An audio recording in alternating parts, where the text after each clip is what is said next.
Assalamualaikum warahmatullahi wabarakatuh.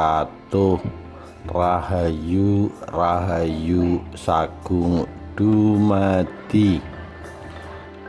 Kisah kesaktian Eyang Bintulu Aji sang pamomong Wahyu Kraton Mataram.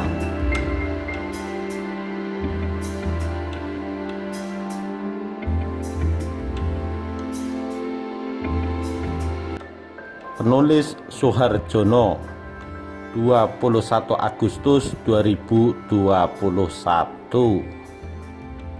Berbicara Kraton Mataram, tidak bisa lepas dari Kabupaten Gunung Kidul, daerah istimewa Yogyakarta. Di wilayah yang dulu dikenal tandus dan gersang inilah Wahyu Kraton Mataram berhasil didapat Ki Ageng Pemanahan, yang kemudian menasbihkan anak kandungnya Danang Sutawijoyo sebagai Raja Mataram pertama dengan gelar Panembahan Senopati. Sejarah Wahyu Kraton Mataram dalam Kelapa Muda dengan nama Gagak Emprit didapatkan setelah sebelumnya juga diyakini Ki Ageng Giring yang sama-sama menerima bisikan atas kelapa Gagak Emprit tersebut. Namun Ki Ageng Pemanahan yang bertapa di Kembang Lampir daerah Giri Sekar Panggang yang datang di rumah Ki Ageng Giring di Desa Giring Palian justru minum kelapa Gagak Emprit yang juga akan diminum Ki Ageng Giring sepulang dari sawah. Akhirnya Ki Ageng Giring yang sama-sama menerima bisikan atau isaroh harus menerima kenyataan kalah dengan Ki Ageng Pemanahan yang juga saudara seperguruannya. Padahal kelapa yang ditanam oleh Ki Ageng Giring atas wasiat Sunan Kalijaga itu hanya berbuah 1 butir saja. Setelah melihat ada yang aneh dan mendapatkan bisikan sebagai wahyu kerajaan di Jawa atau Mataram, kelapa yang memancarkan sinar putih itu akhirnya dipetik dan dibawa ke rumahnya. Namun takdir berkata lain.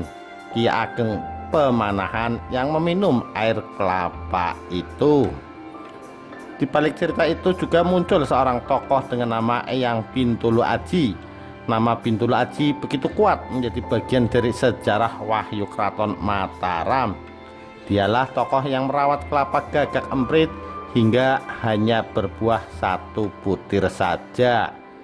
Keanehan dan juga keyakinan mengenai wahyu kerajaan di Jawa juga diterimanya melalui bisikan gaib. Eyang Bintulu yang dengan tekun merawat kelapa memanggil Ki Ageng Giring untuk segera memetik kelapa tersebut karena memancarkan sinar berwarna putih yang cukup kuat. Makam Eyang Bintulu Aji dan juga petilasannya terletak di Dusun Jamburejo, Kelurahan Sodo, Kecamatan Palian, Gunung Kidul. Lokasi ini berada sekitar 1 km sisi timur makam Ki Ageng Giring. Eyang Bintulu Aji adalah tokoh besar yang menjaga wahyu Gagak Emprit. Tutur Wirngatiman, salah satu sesepuh di Kelurahan Sodo, Palian, kepada Sindo News. Menurutnya, Eyang Bintulu Aji merupakan salah satu bangsawan asal Majapahit yang ikut pelarian Brawijaya V dan tiba di Gunung Kidul. Kemudian Eyang Bintulu Aji memeluk Islam. Dia menjadi tokoh yang dipercaya untuk menjaga wahyu Gagak Emprit yang sebelumnya sudah diperkirakan oleh para bangsawan Majapahit yang melarikan diri di Gunung Kidul. Sebagai pamomong, Eyang Bintulu Aji juga tinggal tidak jauh dari rumah Ki Ageng Giring. Beliau sangat khusyuk beribadah dan seringkali menjalankan sholat di atas lempengan batu di sudut rumahnya. Lanjutnya, hingga kini lempengan batu itu menjadi saksi sejarah Bintulu Aji. Ada 2 buah lempengan batu yang berada di bawah pohon beringin.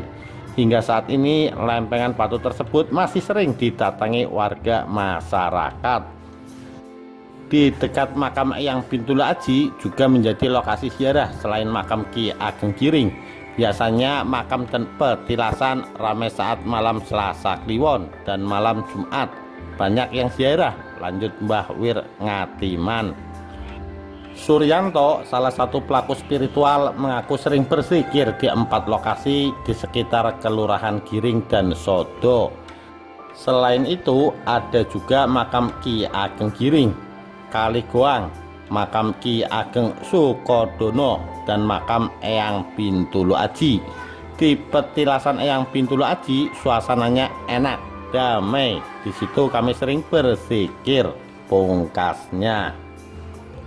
Demikian sedikit kisah Eyang Bintulu Aji, sang pamomong wahyu Kraton Mataram.